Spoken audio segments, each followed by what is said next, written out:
Welcome to the Fantasy Draft Room. I am Chase. You can find me on Twitter at Trophy Chase, TFDR.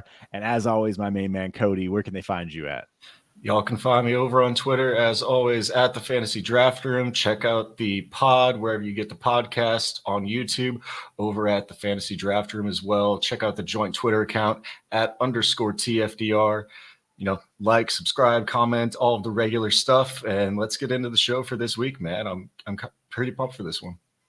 Yeah, we've had a lot happening. Trade deadline for the NFL happened, so we've had some movement in there, and we're going to get into the evolving quarterback carousel for 2023. So obviously the biggest trade that happened was CMC. Yes, it wasn't at the deadline. However, CMC to San Francisco, you can't skip that. What does it boost CMC's value for you? What are you doing with CMC right now? I mean, it seems like he's still top 3, top 5 running back in the NFL. I mean, he's still CMC. That much doesn't change, but it is exciting to actually see him on an offense with a little bit of competency, right?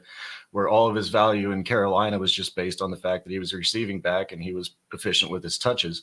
In San Francisco, I think we're going to see a lot of spike week games like we did this past week, where he put up 40, 50 points, depending on your league settings in fantasy this week.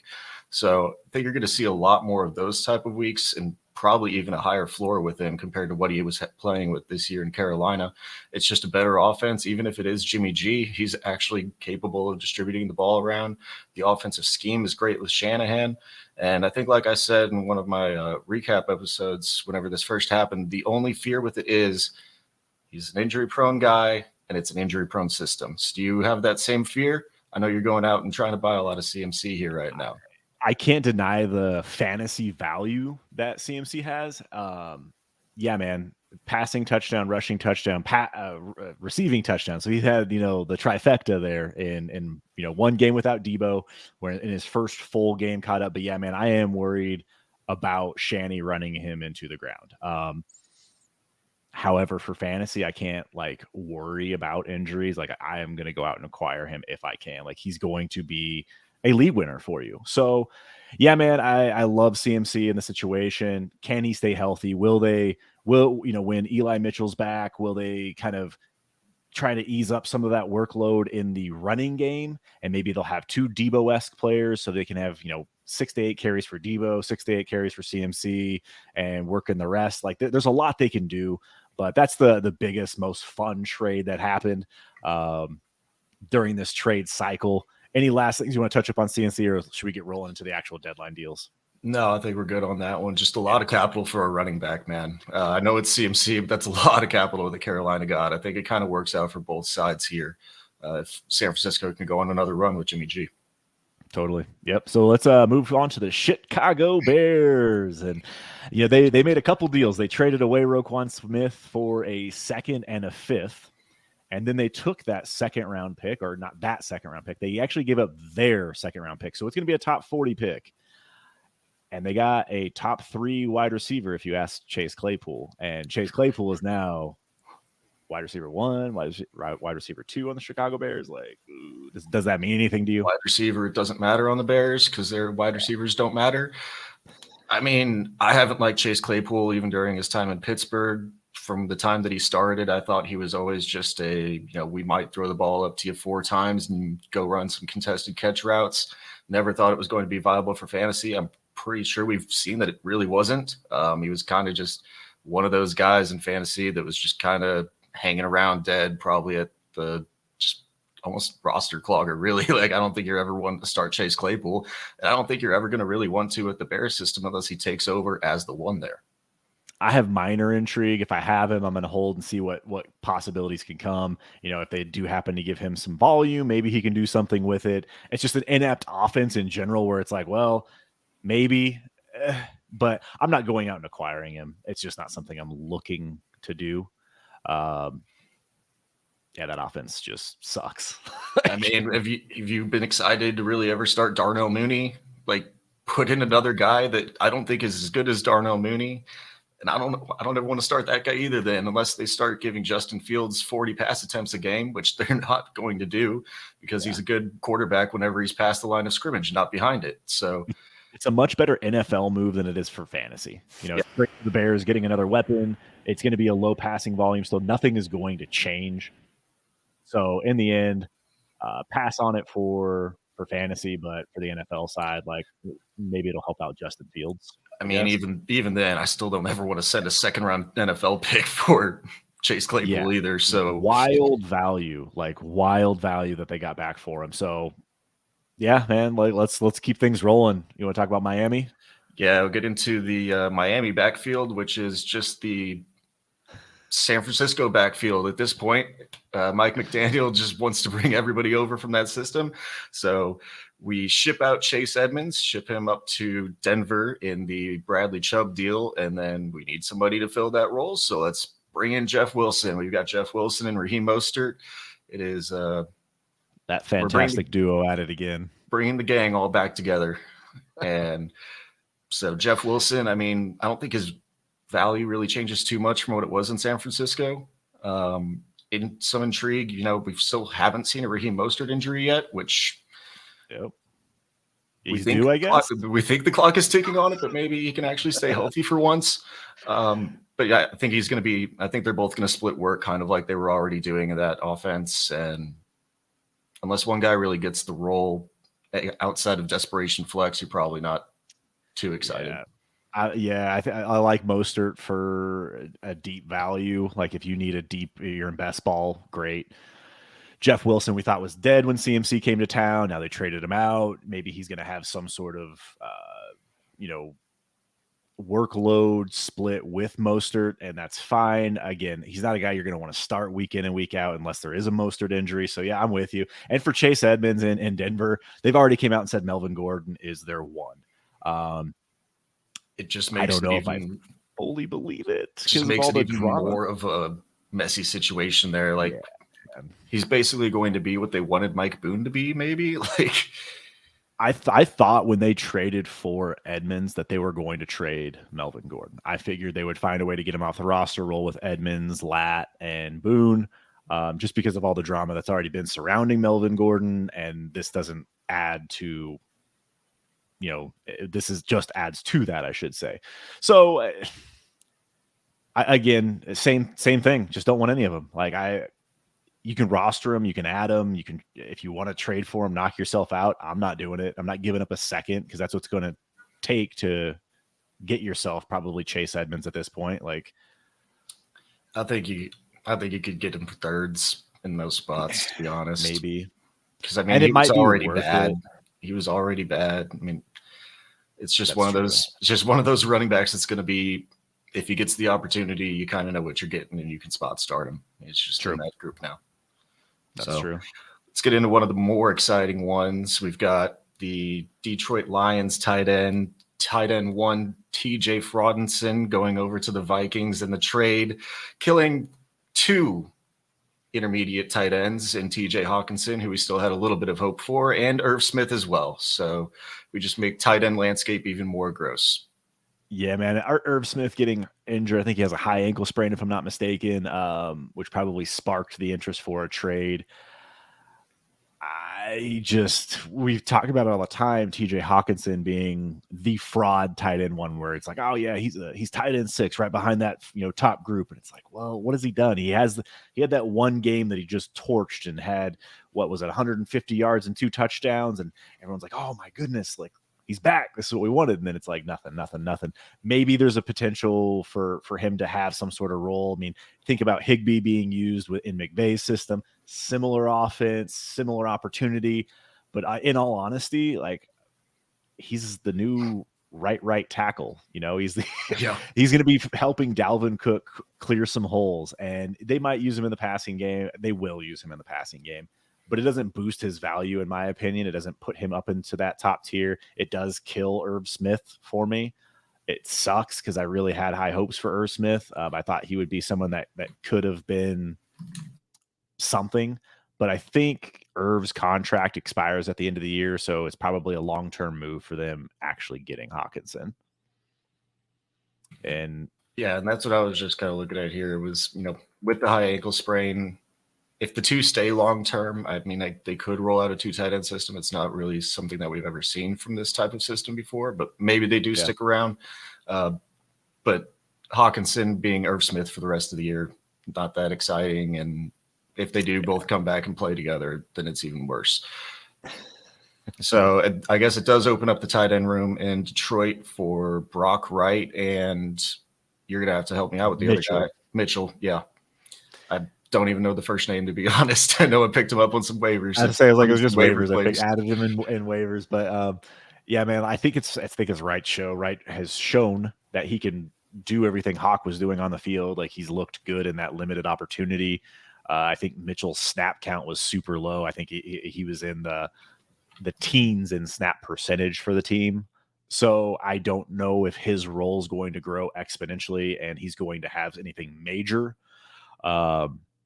So if I'm actually adding anybody or trying to get a dart, like if I'm making a trade, it doesn't have to involve tight end, but like if I can get Brock Wright thrown in as like that, it's like, yeah, I want an extra piece. I want a dart. Let me get some Brock Wright. Like, why not? Like they do use Hawkinson. He's gonna be touchdown dependent, but if you're streaming tight ends, that's what you're looking for anyway. Yeah, and Hawkinson does have one more year on his contract, whereas Irv Smith's will run out at the end of the year. So perfect. Unlikely that the two will be playing together next year, and Irv Smith will find a new home somewhere else. Yep. Let's get into our last trade that's fantasy relevant for the most part. And Nyheim Hines gets shipped off to Buffalo. I have receipts of calling this one 24 hours before the trade deadline. And it's because they need an actually good pass catching back. And James Cook isn't that. And you might say, the thought logic is, why are we trading for a running back for the guy that we just drafted high in the second round? And it's because it doesn't matter for the Buffalo Bills whenever you're on a title run. If you need the guy to play this year and play the role right now, go get him right now. Yeah, the one and only Cody Schefter here broke the news. And yeah, man, I feel the same way. Like Cook wasn't ready for the role that they needed. Zach Moss has not developed the way that they had hoped. Singletary is going to be Singletary, but they needed a pass catching back that they could rely on. And Singletary has gotten work out of the backfield in a pass catching role. I think he had a game with 11 targets. So Nyheim Hines fits perfectly. And he's also a motion man that can move into the slot. He's just another move guy that they can add to the formations and things like that. So it'll be interesting to see what Hines' role actually is, what his snap share is, how they utilize both of these running backs. It crushes James Cook. It crushes James Cook for this year for sure. They're not obviously getting rid of him. And I think Nyheim Hines' deal is over at the end of the year as well. So it's kind of a rental thing where they have the production this year from Hines, but fantasy wise, man, it's still a backfield that is going to be a split backfield. Like that's whether it was Moss, Singletary, and Cook, or now it's going to be Singletary. I don't think Cook's going to have much of a role, but Singletary and Hines, like, yeah, you want those two in a best ball league, but what are you paying? Like Hines was already going for a second, and now he's in a situation that with an unsure role, yeah, they traded for him, but that doesn't mean he's going to have some prominent, like fantasy relevant role. Yeah, and just sorry to tell everybody who did actually draft James Cook at the 107 in their rookie drafts this year. Nyheim Hines is signed through 2024. Woo! He doesn't have a dead cap, so he could get cut eventually, but that's fair. Signed through 2024. Yeah, trade chip, whatever the case may be, and with the way Buffalo runs their offense, I mean, who knows? They might just keep them all if it's a team friendly deal. So, are you excited about Buffalo at all? Does this move the needle for you on any one of these running backs? Are you out on anybody because of this? To me, it doesn't change a whole lot. It's the same situation, just different pieces. Limits some upside games from Singletary where he is getting the receiving work. Probably cuts him down, like 2 receptions a game, something like that. Hines, I don't think the value changes too much, but if Singletary were to go down and he steps into a larger part of that role, I don't know how much it'd be different from the role he would get in Indianapolis if Jonathan Taylor were to go down. We've already seen what he is. I mean, he's just a great pass catching back, and then Deion Jackson would be probably the 1 and 2 back. But it does open up that role for Deion Jackson as well to be the true back up in Indianapolis. So that's another guy that gets a little. I think that's probably the guy who gets the biggest boost out of anybody here. Everybody else just goes down a little bit. Naeem Hines probably just stays flat. Yeah, I'm with you. Deion Jackson would be the one intriguing piece with JT being hurt, having the ankle injuries. Again, it's going to be the problem of what does it cost to acquire him, and you don't just go out and trade for Deion Jackson. You can't just be like, oh yeah, here's a couple thirds. Like most, you can try it, but most owners are going to be on to you about what you're doing, and they know what's happening in Indy. But you can get him as a throw-in piece in a deal. He can be an added, option for you. So that's how I would go out and acquire him. If you can get him for a couple of thirds, great. Or have Deion be a second piece. If you're giving up a second, get Deion Jackson and I don't know, Jamal Williams, like trying to have him as an added piece. I just don't know if you can get that done either with Jamal's price, but right.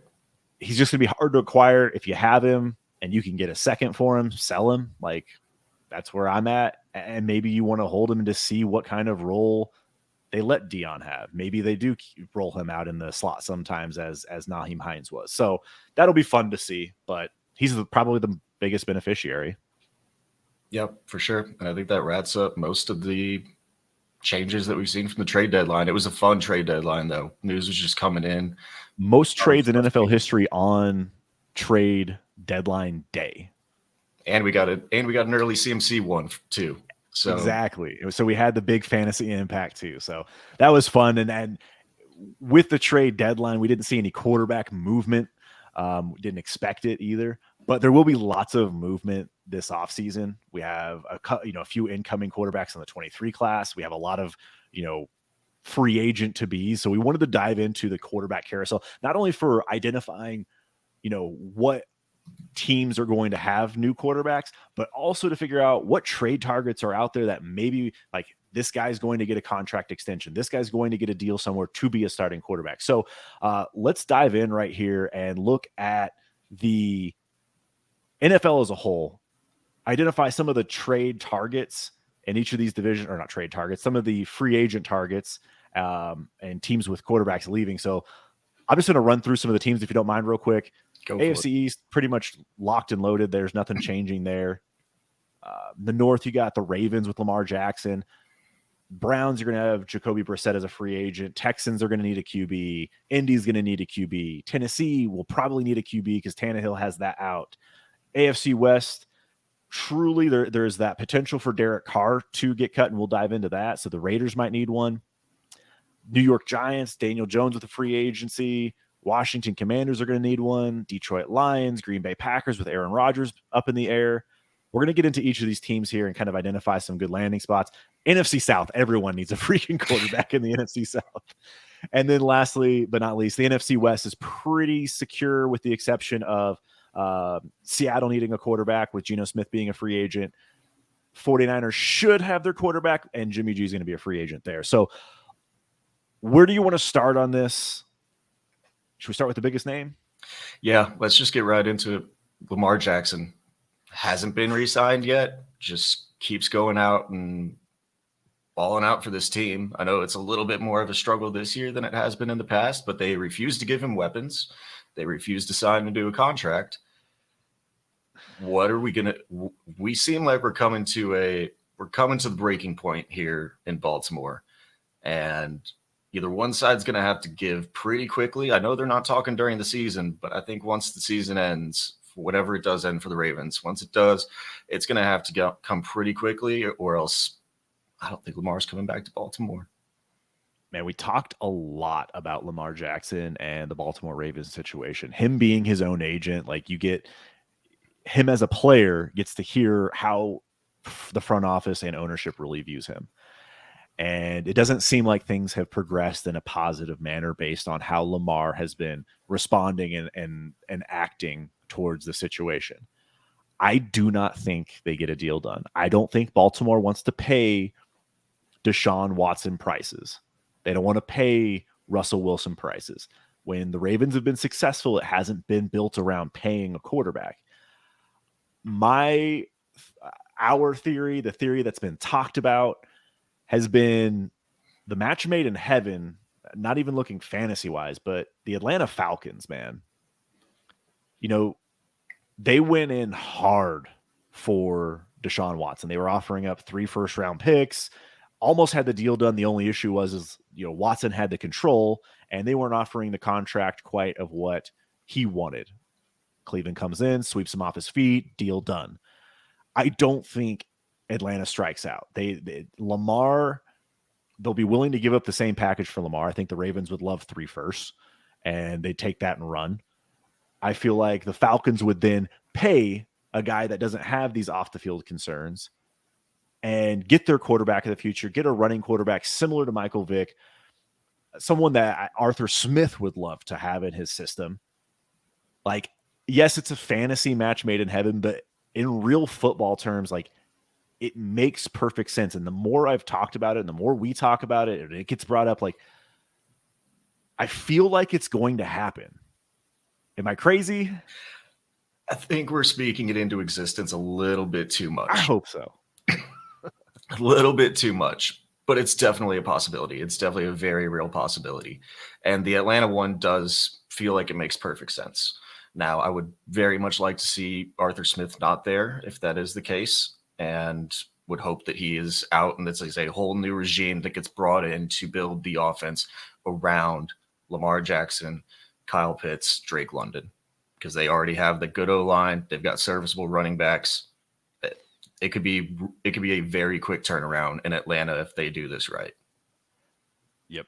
I'm with you 100% on that. And I feel like I would love for Arthur Smith to be gone, but if he's not, it still makes sense. And then they can get rid of him a year later if it doesn't work out. Any other landing spots of the open teams that kind of stand out to you? Do you think he could re-sign with Baltimore? I still think it's a very real possibility that he just re-signs and Baltimore stays there. But yeah, it's looking bleaker and bleaker the further this kind of goes on. Even though I know they're not in talks right now, it just feels like contention is growing between the two sides every time, where he's running up and grabbing the poster out of the stands that says "Pay the man," basically. And so, like, there's been a lot of back and forth that probably hasn't always been amicable between these two sides. The other one that I would like to see kind of happen, and it's another team that went all in for the Deshaun Watson sweepstakes, is the Carolina Panthers. Yep. David Trepper's shown he will do whatever it takes to try to get a quarterback, and he hasn't been able to land a high-profile one yet. He thought he was going to be able to. I think really thought he was going to be able to land Deshaun Watson until there was a couple of other teams in the contract fully guaranteed and everything like that probably took it away. And so if he can make it work, I think he would love to see an offense that kind of resembled the old Cam Newton days when everybody was real high on the Panthers and they were in the Super Bowl back then. Yep. So I would love to see that one as well. DJ Moore would too. Yes, he would. Yeah, I'm with you. I think the Panthers would be a good fit, would make sense based on what they tried to do this last offseason. I think he would fit anywhere. They would make it work. But New Orleans would be a fun one. That seems like they always are willing to be innovative with their offensive scheme. I just don't know if they have the cap room to do it, would be the problem for them. Seattle, maybe. But the only other dark horse I would say is if Tom Brady does retire, Tampa Bay Buccaneers would be a prime landing spot. You got everything in place, basically. They can go out and make a run. I don't know if the Dolphins would be another one. They've been trying, same thing. They tried to trade Tua in the Watson sweepstakes. Seeing him in Miami, again, all pipe dream situations. I don't know what's going to happen with some of these teams in the offseason, but those would be some dark horses. That's why I feel like Atlanta, Carolina seem like the two most probable fits for him. So any last things, or we should kind of get to your favorite guy this season? Yep. No, let's get to my boy, Jacoby Brissett. He's been, actually hitting my fantasy lineups a good amount of the time. Even in some lineup leagues, I think I've had to start him a couple times. He's hit my best ball leagues with guys like Derek Carr and Mac on those rosters, still hitting the lineups. He hasn't played horribly, but he's still inconsistent, turns the ball over.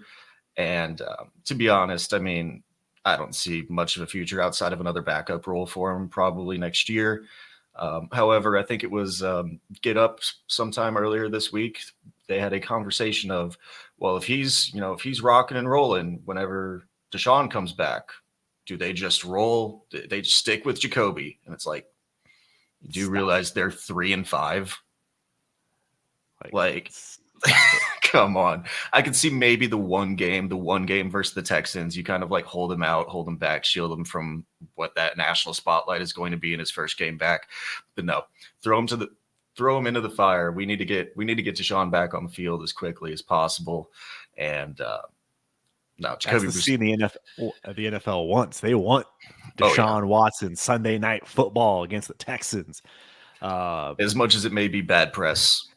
Bad PR, but everyone will be watching. But yeah, no, man, like that'll be a wild first game back for him. Jacoby's going to find another job. He's played and really well. Like hats off to him for what he has put together with that team this season. Yeah, they're 3-5, but he's keeping them where they need to be in order for that team to be competitive when Watson comes back and make a run for the playoffs. He's everywhere he's been. He's found a way to start. He started at some point. Obviously injuries come into play. He's going to be a good backup somewhere, and he's going to have a job in the league next year for sure. But no one I'm getting fantasy relevant for. Yep, probably a backup, unless the Indianapolis Colts bring him back and they try to roll him out as a starter again, because that's always fun. And you never know. I mean, looking at the AFC South, you have Houston, Indy, Tennessee. We got Davis Mills in Houston. Man, it's ugly. Like I had hope, but do you think there's a chance he gets another year? Does it seem like they're going to be quarterback bound? In Tennessee or in the Texans with Mills? Yeah. I mean, if I have to watch that team roll out Davis Mills, Dougie Mills for another year, I might not have eyes by the end of probably by like week 3 of 2023. No, if they do that, like there's no hope. I would rather have Jacoby Brissett be the starting quarterback for the Houston Texans next year. Yeah, I feel like he's done. I feel like they'll bring somebody in. They'll bring somebody in, worst case scenario, if they don't draft one, and then they'll look at 2024. They'll just use the picks that they have right now to continue to build the roster where they can just trade up in 2024 for a quarterback. But yeah, man, Davis Mills isn't going anywhere as far as finding another job. I don't think he's the starter next year. We'll get into some potential guys that could be.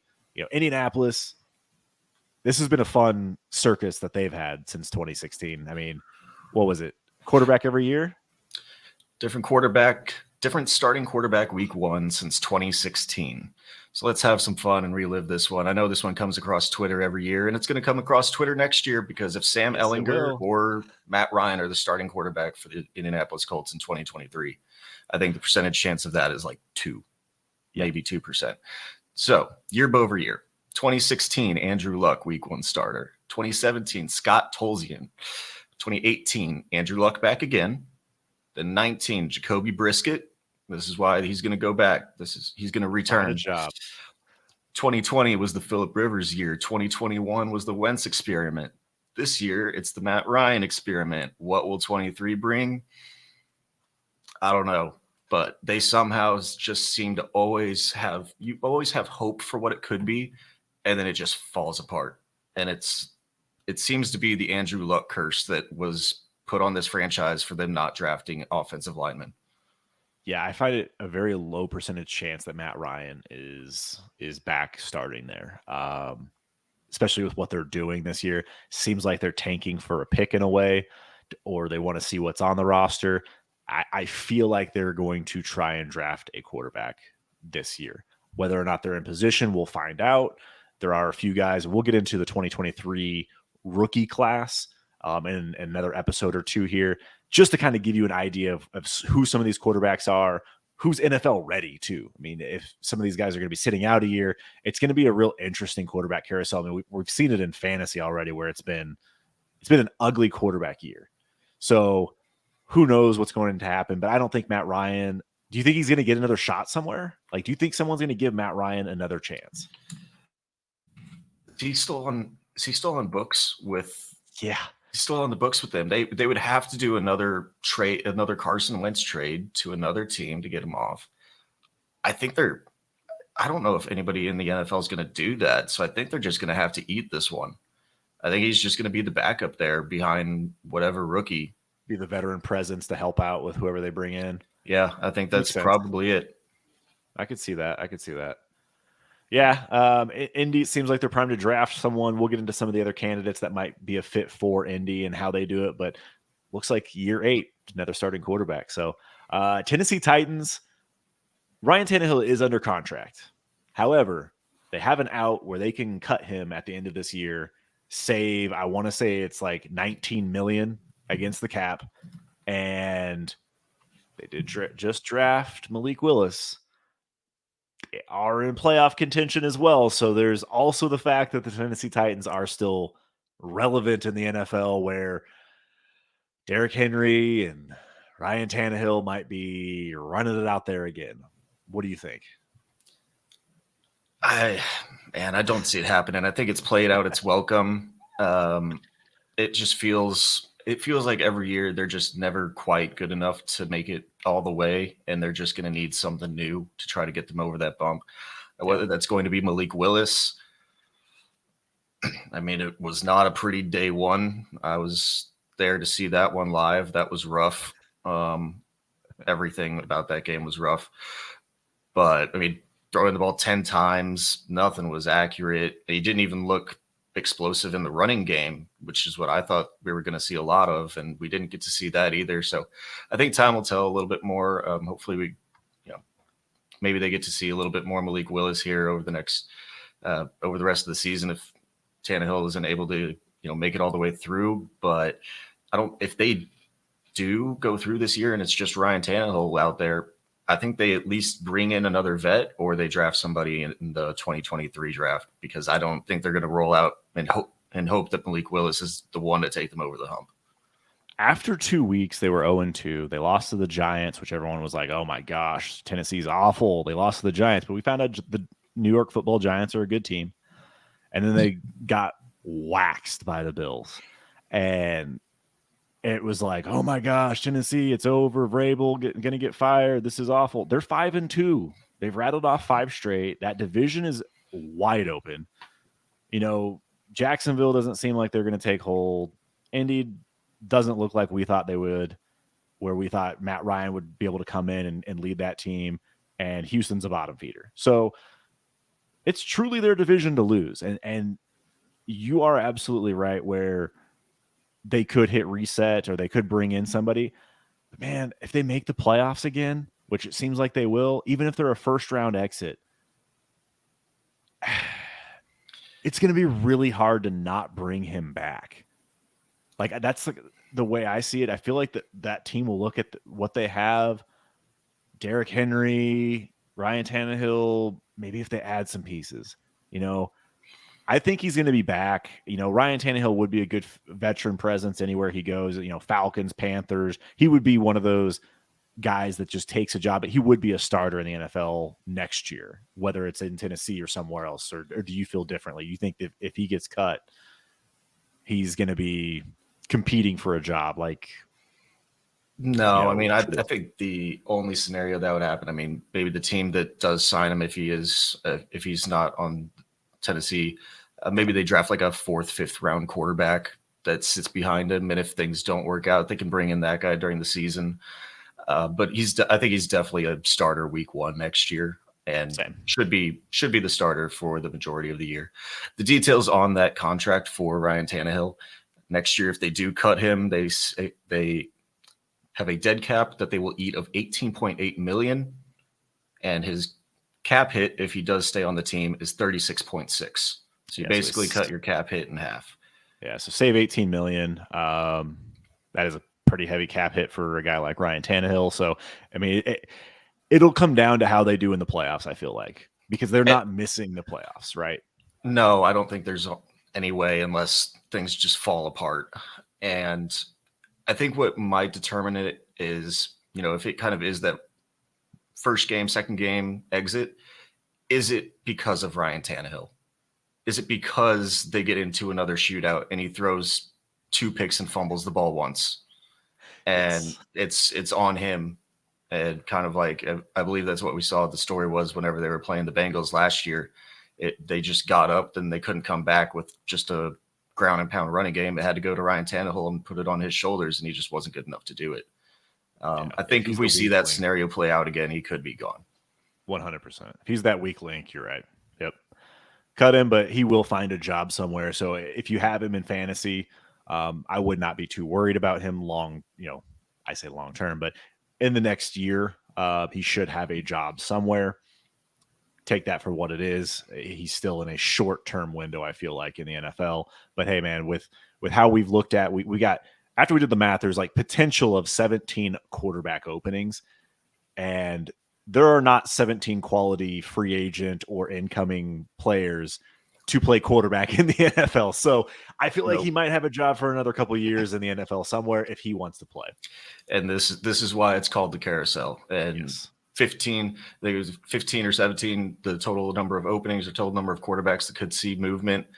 And do you want to know why quarterback sucks this year in fantasy? Like, this is why there should not be. This is it. There should not be this many quarterbacks that need to be replaced in the league, but this is just where the talent is in the league right now. And it's kind of sad, to be honest, but we got guys that aged out. We've got guys that have flopped when they've come in. This 2021 class, we'll see if some of them can hang around. Some of them are showing a little bit of promise coming back, but not much. We're deprived of talent in the NFL right now. We've got a lot of serviceable guys that can still hold jobs. It's just a matter of, hey, your time's ran out here. Go find a new team to lead to 8-8. Yeah, and it's going to impact your fantasy teams. I mean, I want to get into the AFC West because this is a potential free agent because of how insane his contract is. But Wow. The Las Vegas Raiders have an out after this year on Derek Carr. And if they cut him, I believe the hit was $5 million.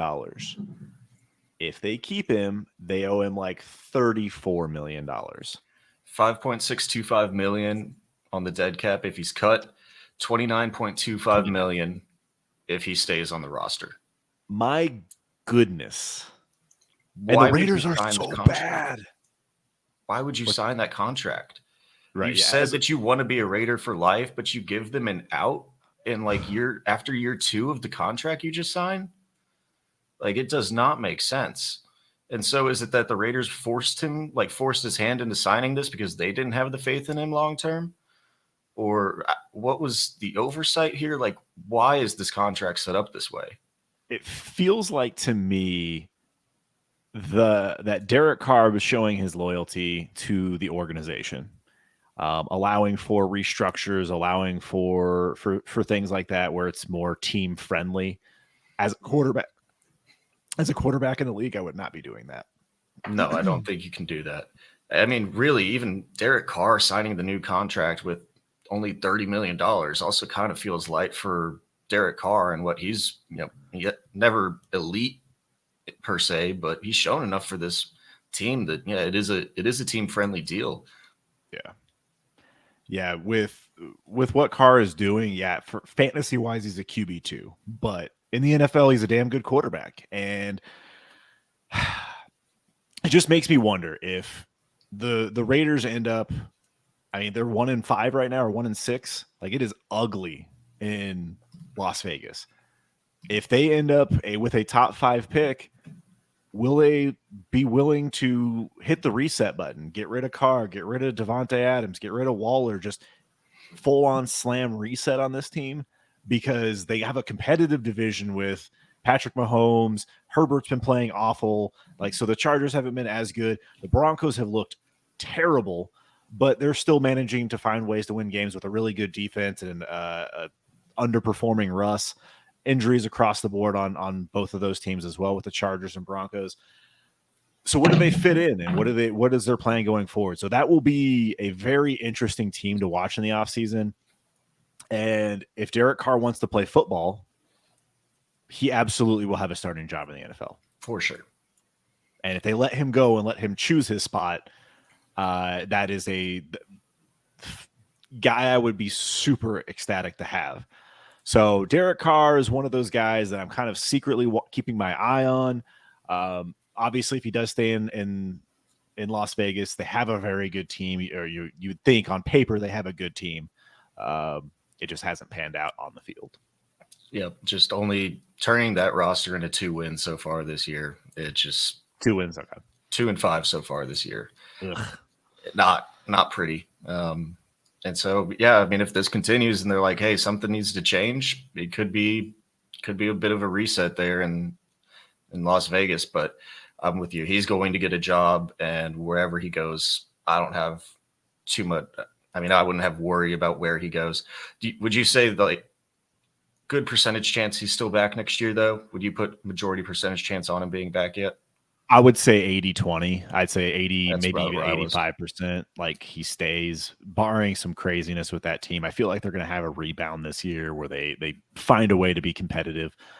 But that's still a good chance. I mean, if he becomes a free agent, Tampa would be a good spot. Like Detroit actually might be an option for him. Like he's going to choose a place where he can go and be successful, and that might be just a quarterback away. So putting him on the open market would be, I think he'd be the clear number 2 quarterback on the market behind Lamar Jackson if he does get cut. Yep, I'm right there with you. Even probably over all of the rookies, just because we've seen how it normally takes these guys to develop. Yep, win now, you want Carr. So if an organization's trying to win, they're going to go after Derek Carr. Yeah, all right. Let's move from the AFC into the NFC East. I did omit one guy from this. I'm sorry, Cooper Rush. I know Stop it. There's a QB controversy. Oh, no, wait. I'm sorry. Dak Prescott, he's the one who's going to be out next year, right? No, Cooper Rush, I mean, he looked serviceable during his time filling in for Dak. Still a backup. I don't see him landing a starting job anywhere. So Let's move into the one that really matters. Daniel Jones didn't pick up his fifth year option, and seems like it could have been a little bit costly. He's played damn good. I thought this team was going to be one of the worst teams in football, and they've turned it around quickly with Dable. I give him Coach of the Year props already, and Daniel Jones has looked good. I mean, he's playing himself into another contract, and a long-term contract probably at that. Yeah, Daniel Jones kind of lucked out getting that 5th year option declined, and then having the ability to be a free agent, end up on the franchise tag. Like there's not a lot. There's not a lot of situations that could have worked out better for him. I mean, I highly doubt they franchise tag him because they do have Saquon that they need to figure out, and I feel like they want to keep that man in New York. But Daniel Jones is going to get a contract. I feel like it's going to be with the Giants, just because of this has been the year, right? Dable comes in, everything's kind of clicking for Daniel Jones. He'll come in, but it's going to be a 2-year, 3-year deal. Probably high guarantees. We've talked about the Kirk Cousins type deal, maybe a little bit less money than that, like 3 years, $80 million, and try to get as much, fully guaranteed as possible because he's earned it. I mean, he's played very, very well. He's no superstar talent, but he's worked well within the system. And I feel like if he does stick with New York, we could see more success from Daniel Jones in the future. Do you think he can keep this up with Dable? I mean, if it wasn't for Dable coming in, I would say no, because Daniel Jones has looked pretty god awful. I would not have picked up their 5th round or the 5th year option either. Yeah. I think it was good decision by the Giants to not do that. However, now it kind of comes back and bites them, but I think it was the right decision overall. And I'm kind of with you that I do think he stays, and I think they're going to try to work out both him and Saquon, probably back end load Daniel Jones's contract over those 3 years, and then front end load Saquon's contract to make it work all pretty with the cap. Will they be able to get it done? And also probably, how he's doing this with the wide receiving core that he has is incredible. So how do you do that and try to bring in and maybe a receiver to actually do some stuff better than the remains of Kenny Golladay and always hurt Sterling Shepard, unfortunately. Wan'Dale Robinson, maybe he can take the leap, but man, it's good to see. As much as I know I've been kind of shit talking Daniel Jones here, I'm happy for the dude, and it's good to see one of these quarterbacks actually take the jump up into serviceable territory. We mentioned all these situations where quarterbacks that have terrible weapons around them, and Saquon is a very good weapon, one of the best in the league. But we give, Justin Fields, it's like, oh, well, he has, terrible weapons. And, Trevor Lawrence, it's like, oh, well, his weapons. And he finally gets Christian Kirk. Like, we've made all these excuses about weapons. And it's like, what the hell does Daniel Jones have that he's working with? Like, even his wide receivers that he did have been hurt. Kadarius Toney's no longer on the team. Kenny Golladay, what the heck is he? But Shepard is injured and out for the season. And, they got rid of Ingram in the offseason. Bellinger's hurt and out. But the dude is finding ways. It's not like he's out here throwing for 400 yards a game, but he's winning football games. Like, he's keeping them competitive, keeping them in it. And that is what they need in this offense. So he's doing very well. Very happy for him to have this opportunity. I do think he stays in New York. If he does happen to leave, he's probably going to leave just to the highest bidder. That would be the only thing I can think of. No specific landing spot comes to mind where it's like, I'd love to see him go here, but he's going to be a starting quarterback in the NFL. And sneakily, this is a guy that I would be acquiring in Dynasty because of his rushing floor. And we talked about the bad weapons. And if they do improve the passing weapons around him, the receiving weapons around him, man, he's QB 10 on the year right now. And that's wild to say. But if you can get Daniel Jones for a back end first, maybe a couple seconds. It feels so gross to say back end first. Right? But it's probably good value. Like, he's QB 10. You might be able to get something kicked back on your end. Like, you might be able to get like a second, or you might be able to get a third kicked back in on the end on your side to get Daniel Jones off someone's roster and then get it first. Yeah, it's kind of one of those where that one shows up in your inbox and you're like, oh yeah, I'll send Daniel Jones away for a first. And then you look at it and you're like, wait, he's QB 10. Why would I send him away for a first? And but yeah, I mean, go send out offers for him, because he's going to be a starter next year, as long as he doesn't fall off the face of the earth in the second half of the season. Yep. And he's got the rushing floor to give you top 12 QB numbers, as crazy as it sounds. One place I guess I would like to maybe see him, or two, I guess. I like him possibly in Detroit with the weapons there, if they can get the offense has looked good at times. And Tampa with if Brian Leftwich would be staying there with the weapons down there. I think those are two decent spots that I would kind of like to see Daniel Jones if he does have to move on from Dable.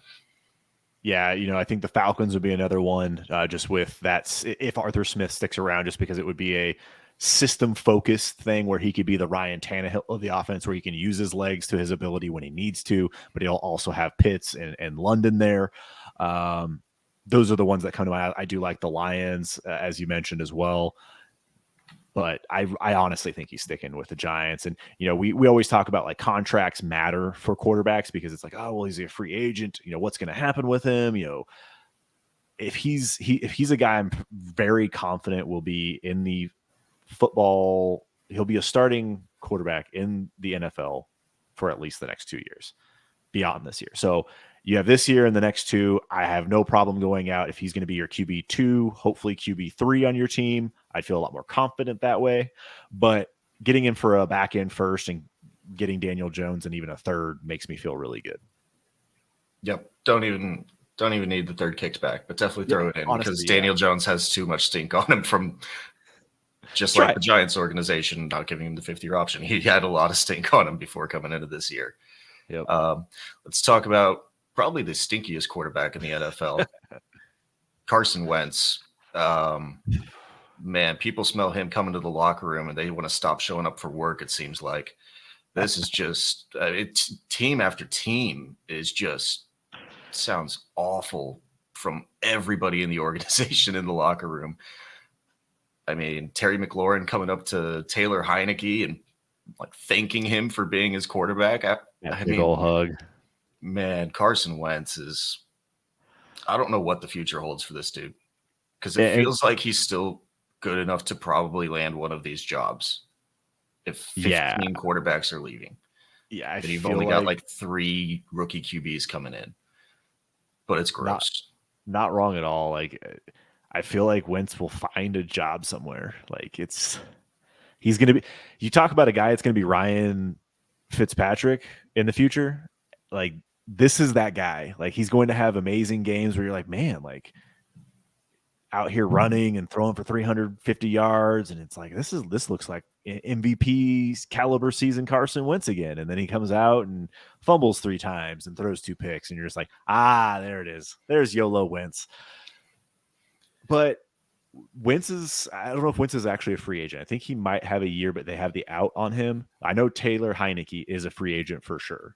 Taylor Heineke is out. Yeah, so he is gone, and the Commanders are going to be in a position where they can draft a quarterback. I feel like they will. I feel like Wentz might be on the move again. I don't know if he is in fact a free agent. I thought he had a 2-year deal. He's actually signed through 24, but no dead cap, so he's gone. Okay, so they can cut him. Commanders are going to find another quarterback, and we can kind of look at some options there. As we kind of hit some of the names that I'm thinking of that come to mind. But yeah, I feel like they're going to be in the market for a rookie. That's where I think they have the wide receiver core. They just don't seem like that offense is clicking. I feel like they need to get rid of Ron Rivera. Lots of changes need to happen. Dan Snyder's putting the team up for sale. Hallelujah. So thank goodness, that whole organization needs a makeover, and new quarterback, new face of the franchise will be a huge help. I think that's where they look versus free agency. They might have to bring in somebody. Well, they will have to bring in at least someone, but I think it's the draft that they find their next quarterback of the future. And you do have Sam Howell still there, right? So it'll probably just be a rookie versus rookie-esque player QB battle, and I think that's probably what they're going to be rolling out next year. And while you're right, I just have to clarify something that you're saying, that he's basically like the Ryan Fitzpatrick. He's just the unlikable Ryan Fitzpatrick, because Ryan Fitzpatrick was able to stick around for a very long time because everybody loved him. We have a lot to get into still, but like we've talked about it in the Discord, where there's actually rumors of Carson Wentz just not being one of those people that gets along with the locker room. And he actually talks a lot about a lot of topics and things that make people uncomfortable, and just doesn't have that likability, that rapport, that connection, that relationship building aspect that you would expect from a leader in your clubhouse or in your locker room. So yeah, man, it's which is interesting for Carson Wentz. So we'll see how many years he has left if that kind of stuff continues. Yeah, probably not very long, but again, we're QB deprived, and I think he's going to land up somewhere to at least be in some sort of a battle next year. Another guy who's kind of on the same trend, but just not as hated, Jared Goff is another one of those guys that could be back in Detroit next year. We thought he was going to be locked in after the first 3 weeks whenever we were proclaiming the Detroit Lions to be a playoff team, and then things have fallen apart on that offense. So Jared Goff, at least you're drafting somebody, I think, as bad as this defense at least has looked throughout the year, and then the offense at times. It's not looking good there in Detroit for his long-term future. So I think he's either maybe traded again and moved on to another team, or at least there's going to be a QB battle or rookie. Don't think Jared Goff has the long-term stability, at the very least, in Detroit. We'll see where they're drafting. They're a 1-win team, so they're in that, they're up there, right? Jared Goff is under contract for another year. I honestly, because of all of the issues they have on defense, man, as much as I hate saying it, I could really see them just rolling out Jared Goff again next year. Maybe taking a second, third, fourth round quarterback, not necessarily one of the top guys. They just have so many holes to fill, and then they can suck again and look at 2024 for quarterback. That just feels like the move they would make. But I am with you. If they're number one, number two, it's going to be really hard for them to pass on a CJ Stroud or a Bryce Young. So we'll see. I wouldn't put it past them, though, to just try and roll out Jared Goff again next year, or to keep him on the team if they do draft somebody as that vet presence to mentor somebody. So give me a QB battle with Taylor Heineke. Stop it. You never know, though. You might be right. They might be like, you know what, Jared Goff, Taylor Heineke, let's just get him in here. We're going to suck again for another year, and let's roll it out in 24. But Jared Goff's going to be a quarterback in the NFL. There's just too many holes. He's a veteran guy that can mentor someone, be a bridge quarterback. He's going to be a constant bridge for his career, and he can play well within structure. So Yep. that's pretty much that. He's going to be around. Another guy who's been much more than serviceable. He's been MVP back to back, and then far from that this year. Aaron Rodgers. The weapons. It's the weapons. Yeah, sure. Devontae Adams, I know, is very, very good, but everything on this team looks god awful.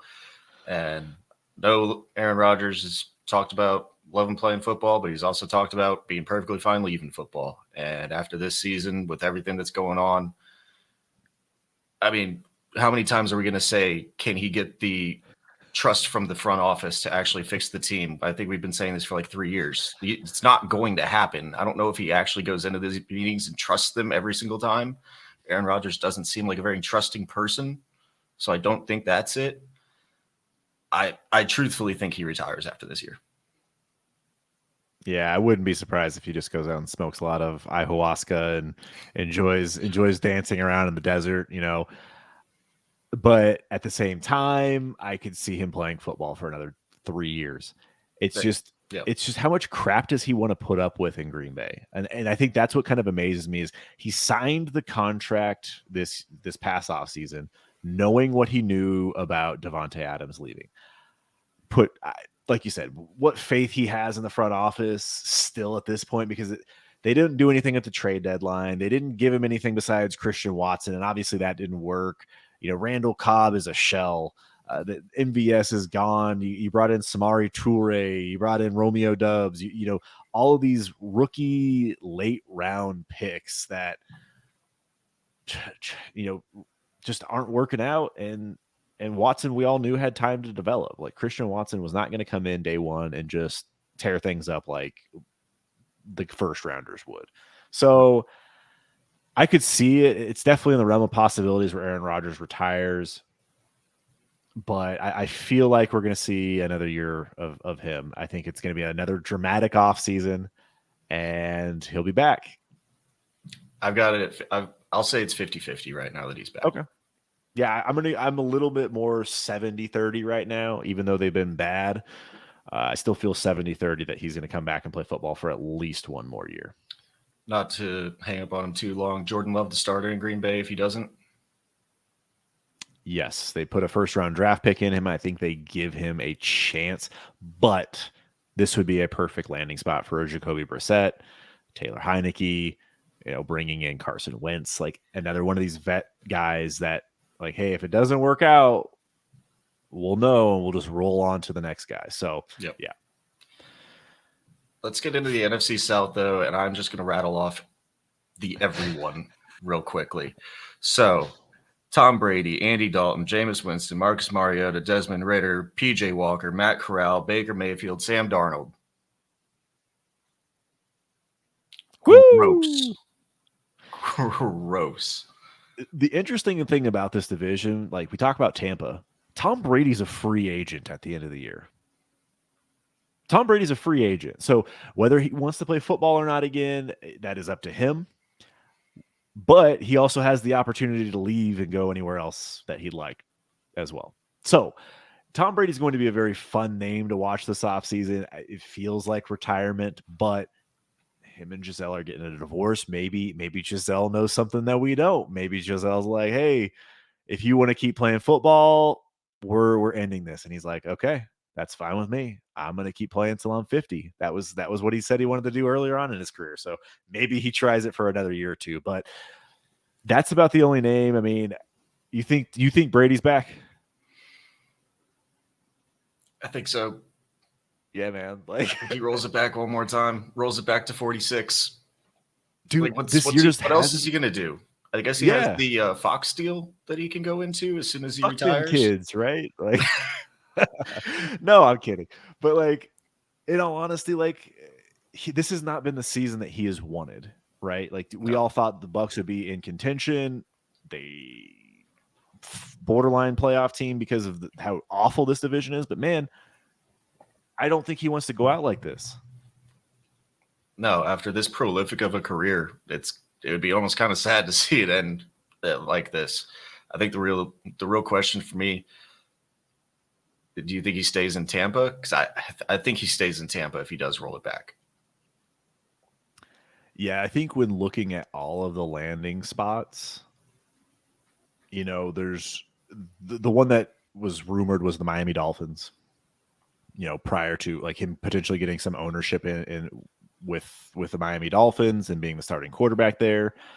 But with them having Tua, I don't know that that's a realistic option. He's not going to Atlanta, Carolina, New Orleans. I don't see any of those happening. Detroit, like he's not going anywhere else. I think it would be Miami, maybe Vegas, team That's the up one with I was Josh just seeing. McDaniels. Run it You back know, with the old friend Josh. yeah, and having Devontae Adams, having Darren Waller, Hunter Renfro, all very good weapons and an offensive structure that he's familiar with. And God, that would be. We said the AFC West was going to be good this year, but God, Russell Wilson, Tom Brady, Patrick Mahomes, and Justin Herbert. Holy shit! We'll Yeah, man. probably hype it up again. If that would happen, we would hype it up again just like we did this year And and hopefully it overhype doesn't shit the bed again. it. Outside of those guys, do you really see any of these quarterbacks? I think Andy Dalton and Jameis Winston both have potential to have jobs next year. Yeah, I think Jameis Winston could have a job somewhere. It's again going to be I think he'll be more Marcus Mariota, Mitchell Trubisky-esque, where he gets like a 2-year, same kind of thing that he had in New Orleans, a 1-2 year deal where he's competing with somebody else, maybe a late round quarterback, veteran presence, those types of things. Andy Dalton has an opportunity to start again. He obviously took over for Winston. Like Winston isn't out because of injury. He's taken over that job. So Andy Dalton could play his way into a starting gig somewhere. Most likely it's going to be a similar situation to this year where he's signing in a toss-up situation where he has a chance to start, but he's most likely the backup. Yep, I think that suits it up pretty perfectly. The only other quarterback that I would really like to see a chance or get the chance to see a chance is Matt Corral. Got this year taken away from him. He would have been the starter right now if he hadn't gotten hurt. It's going to be really tough because I think everybody, we've already seen it, the writing on the door for this Carolina football team that they're in full reset mode. And are they really going to try to bring in a new coach offensive scheme to build around Matt Corral, their, mid-round draft pick? It's not likely. And it kind of sucks for Matt Corral that he could literally just see his career from before it even got started just kind of shut down for him. So I hope he gets maybe he gets traded somewhere to one of these rebuilding teams that with a new coach that can actually bring him in. I just want to see that man get a shot because I do feel bad for Matt Corral. Yeah, same. I really liked Matt Corral. He was one that I actually predicted would be the first rookie quarterback to start, just because of how much that situation was in flux and how bad that team was going to be. I was really hoping for that to happen, and unfortunately for the injury, and then now coaching change, a different regime, it really hurts him.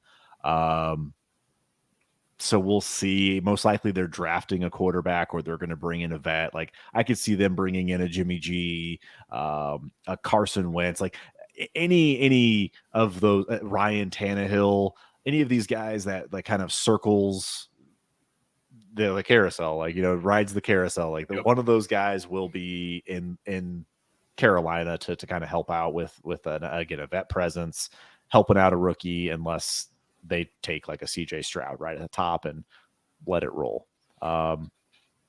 Falcons, Mariota, I don't think he's back. No. I think we're going to see some Desmond Ridder at some point this year to find out what they have in him, but I don't think either of them are the solution. No, absolutely no faith in Ridder if he does get in there, to actually hold down a starting job for long. I think he was out of the top tier guys. I think I had him above Carson Strong in this class, and that was it. So I was not impressed with him coming out. So I don't have, maybe he can take over the reins here. It's not, the offense doesn't ask him to do too much, so maybe, but I don't see it. I think they're going to be back in the same boat, just kind of like the Carolina Panthers are. Draft a guy high, or try to find one of these vet guys to stop Phil for a couple of years. I really think Atlanta is going to go all out for Lamar. I know we keep speaking it into existence, but I really feel like that's the play that they're going to go after. Again, we'll see. Otherwise, Ryan Tannehill would be a good fit there. Arthur Smith, all the connections are there currently. If Smith gets fired, that changes everything. But I really feel like it's going to be Lamar Jackson that is at the helm in Atlanta. And I'm not going to even put anybody else there, because I just feel like that is going to happen. Or CJ Stroud, Bryce Young. It's going to be one of those two rookies. Actually, they're not going to be in position. They're winning too many freaking games. So they're leading the division. That's the problem. So that's why I kind of feel like it's going to be a trade option for them. But it's crazy that they are leading the division. We're saying like Marcus Mariota is going to get benched. I mean, there's a chance that he even doesn't, to be honest. And he's actually on the roster next year. Like, he signed for the 2-year deal. Yep. $14.5 million cap hit next year, with only a $2.5 million dead cap hit, though. He's a perfect Lamar backup. Man, I don't know if I want to pay Marcus Mariota $14.5 million to be a backup. Very good point. I'd rather just have Ritter back there, probably. I think I'll eat 2.5 instead. But hey, he's probably going to lead into a division win, so maybe he does stick around. So lastly, let's get into the NFC West here. Not much movement anywhere. We have the Seahawks with the only for sure quarterback up in the air. San Francisco is going to have Jimmy G as a free agent, and Seattle will have Geno Smith. So since Seattle is the open one, let's go there. Yep. Geno Smith has earned himself a contract. He's been the most efficient quarterback in the NFL this year. Where this has come from, I have no idea. But the dude can ball, and he is playing very well with that team. I personally feel like Geno Smith's going to re-sign and stick with Seattle. But this is his last chance to get the bag. So I could see him taking that big money contract, taking top dollar, whatever some team is willing to pay him, and jumping out. So where are you at with Geno? Yeah, I mean, they got rid of a worse quarterback in Russell Wilson and brought in a better quarterback in Geno Smith. Stop it. But slander. Hey, this year it's true. Where, like you said, where this came from, 32-year-old Geno to randomly put this season together out of nowhere is pretty wild.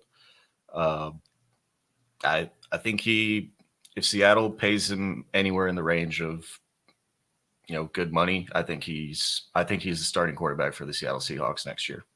Yeah, I feel like Seattle, he might not be willing to take a discount, but he might try to get more guaranteed money and take less total money to stick with Seattle because things are working. This dude is QB7, which speaks just to how bad quarterback has been, but he is quarterback 7. He will be a starting quarterback in the NFL next year, barring falling apart down the stretch here. But he's going to get a contract to be a starting quarterback, and I don't see why it wouldn't be Seattle with how things have been going. If you can go get yourself some Geno Smith, I feel like he's a dude you can get for a second and a third, and you need a QB3 on your team, or you're in a best ball league, go get Geno Smith, man. He's the non-rushing Daniel Jones, right? Yeah, he's even had some rushing. I mean, not and the he's same. He's actually, he's still higher than Daniel Jones in QB positional rankings, even without the rushing. It is absolutely crazy. And I mean, yeah, you tell me Geno Smith is QB7 and Russell Wilson is QB20. Say Never would have thought that. whatever multiverse parallel timeline we jumped into this year at quarterback, it's a wild one, and I'm not sure that I like it, but it's crazy enough for me to like it. 2022 has been something else. Then let's touch on Jimmy G real quick here. He's a guy that will be a starting quarterback in the NFL as well, just based on availability and what's going to be on the market. He's playing very well, and I don't see now that they have CMC, I don't see a reason why he's not going to play well down the stretch here. Trey Lance is the quarterback of the future in San Francisco, so let's not even go there and say, oh, they're going to bring Jimmy back. Barring them winning the Super Bowl. Even if they win the Super Bowl, Jimmy G is not coming back. He is, because one, he's an unrestricted free agent. They cannot tag him as part of his contract. They cannot do anything. So Jimmy gets the choice of what he wants to do here, which good for him for getting that in his deal this year. So no trade clause and no tag ability. I don't know where he will go. Tampa makes sense just for the weapons and for a team that's competitive. I don't feel like he's going to want to go to a rebuilding situation. Vegas, Detroit, again, there aren't a lot of good teams that need quarterback. They're all kind of up in the air. I mean, I don't think he's going to Seattle. Like if Geno left, any fits you see that would make sense? Maybe Green Bay if Aaron Rodgers retires. Tennessee was another one of mine that I've kind of seen him in, and then like any of the AFC South teams. Any AFC South? Any AFC South team. You know, Indy, we haven't really talked a lot about Indy and a match there. You know, that might be the perfect fit. Again, run heavy, work off the play action, have good wide receivers or a good wide receiver, and we'll see what Alec Pierce, Paris Campbell are. That would make a lot of sense. I think that would be a perfect thing for him to not have to be the primary focus of the team. Yeah, man, I do like that. I like Tennessee. I like Indy. I just don't know if he's going to want to go to Houston. I feel like this is one of his last opportunities to get paid. So I guess maybe that's it. I could also see him being a Baltimore Raven. I was just about to ask you that one with you being on the hype train of Lamar Jackson leaving Baltimore. Who do you see coming in to replace him? Yeah, so if Lamar leaves or gets traded out, you know, first of all, they're going to have a ton of draft capital to build that team up, which is great for them and what the organization likes to do. Jimmy G would make a ton of sense. A ton of sense. Ryan Tannehill would be another one, a guy that can use his legs a little bit. I don't see them going into the deep end where they're trying to get a Mariota. I mean, I don't think Tom Brady's going to be going there. That would be wild. Yeah, just looking at some of the names that are available, Carson Wentz, I don't feel like they would want to pursue that. Matt Ryan, Derek Carr, if Derek Carr is available, but again, what it comes down to is they don't want to pay a quarterback a lot of money, right? Yep. So I feel like Jimmy G would be right in that price range where they're like, hey, we'll give you some money, but we're not forking up the dough. Does any other fits stand out to you? Winston? They're just in such a weird spot where they feel like they're a QB away. Like they don't feel like they're a piece away, but they have the QB, but they don't want to pay the QB. So weird. It's a weird team that I can't pinpoint exactly what they're going to do because they don't feel like they're a rookie quarterback team. No, because they've got pieces in place. It just never comes together for them. So I do kind of agree that they're going to try to roll out like a stopgap quarterback in one of these vets.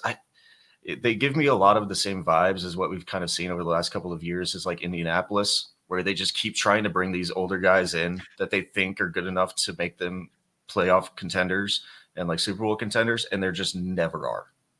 And I think I'm honestly scared for what the Baltimore Ravens are going to be the next couple of years. I think they're going to do it right, man. They traded for Roquan. They're going to re-sign Roquan. They have good pieces in place. They're just it hasn't quite worked out. That's why I feel like the Lamar trade makes so much sense for the organization to complete the rebuild or complete the retool, as we like to use in Dynasty. So they would have those picks available. Bring in a guy that's has been in the playoffs, has proven that he can win in the playoffs, like Jimmy G, and that would be the kind of the match made in heaven in a way, because they don't need him to chuck the rock down the field, over and over again. If you just hit that big guy right there, Mark Andrews, throw the ball to him. Find Duvernay over the middle, get him open. They just don't need a whole lot out of the quarterback position as much as Lamar gives them. It's what I don't get though, because their defense has not been good. Unless they just spend all of that draft, I think that's probably what they are going to do. They're just going to put all of that draft capital into the defense if they do trade him. Probably trade for another kind of like Roquan Smith guy as well with one of those pieces probably too. And then put in the quarterback. But I mean, we've seen Lamar be the hero that pulls them back into games a lot of the times. And I don't know if the defense is going to come around quick enough to have a stopgap quarterback. I mean, look what Miami did with their 3 first-round picks, in which they traded out of the Trey Lance pick, right? They ended up getting Tyreek Hill for 1 first. They got Bradley Chubb for another first. And then they ended up using a first to trade up and get Jalen Waddle. That is how you can revamp and retool a team. They can use those picks as well to trade for pieces. I think that Roquan, he's a free agent at the end of the year. They'll probably re-sign him because that is what they like to do. They'll re-sign defensive players and spend money there. They just won't give the offense much, right? So, and that's how the Ravens are, man. They build on defense. They build on having a dominant defensive side of the ball control, and have an efficient enough offense where they don't need a lot out of the quarterback position. So I think that they can do it right, and they can be a contender without Lamar. To be honest, it would just be really sad. I wish Lamar and the organization could figure it out, but it just seems like they are so far apart and things are in such a bad spot. I'm honestly kind of excited to see Lamar not in this Greg Roman offense anymore. I've been saying that he needs to be fired from the middle of last year, whenever they were playing Miami and they couldn't figure out how to get out of a 0 cover blitz. Oh my! For the entirety of the game. So bad. And then 3 more teams did it to them back to back to back weeks. And their offense was dead. How do you not have anything that you can implement in an offense that has Lamar in it? How can you not be creative enough to use Lamar to beat a cover 0 blitz on 90% of plays 4 weeks in a row? That blew my mind. And from there on, I'm kind of glad all this talk is coming out, because I want to see Lamar somewhere else. Yeah, I mean, the dream scenario is Tennessee sucking for the rest of the year, magically missing the playoffs, them cutting Ryan Tannehill and Derrick Henry, Lamar Jackson getting traded to Atlanta, Derrick Henry signing in Atlanta, and having that running back quarterback duo with Kyle Pitts and Drake London in the Falcons. Now that is a true pipe dream, but that would be it. That'd be it. That I would watch every Falcons game, man. But yeah. Any other spots, any other quarterbacks you want to touch on here? We're getting late. No, I mean, we can go through the unhonorable mentions that don't deserve jobs probably at all, of Sam Darnold, Baker Mayfield, Teddy Bridgewater, Drew Lock, Joe Flacco, Gardner Minshew. Done. Would still love to see Gardner eventually get a role somewhere, but he's probably, he is what he is. They're all backups. Yeah.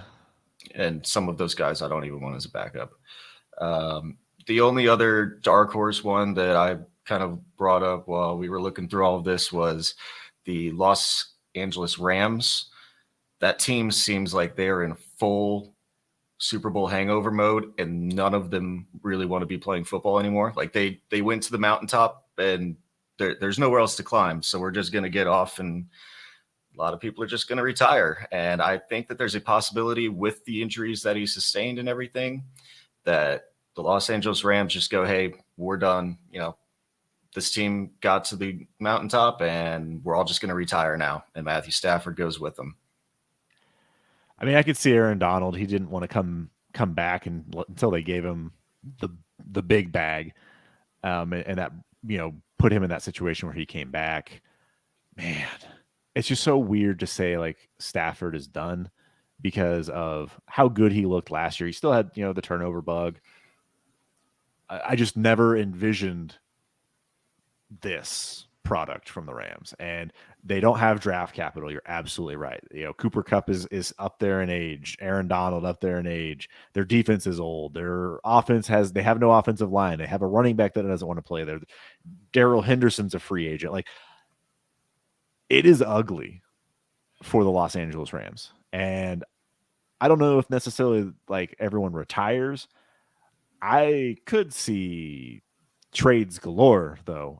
That's the only way that they can get out of this hole, right? Like, the only way they can accumulate draft capital is moving some of these pieces. And I don't know what it would take. I don't know where Stafford would go. I don't know what the Rams would do.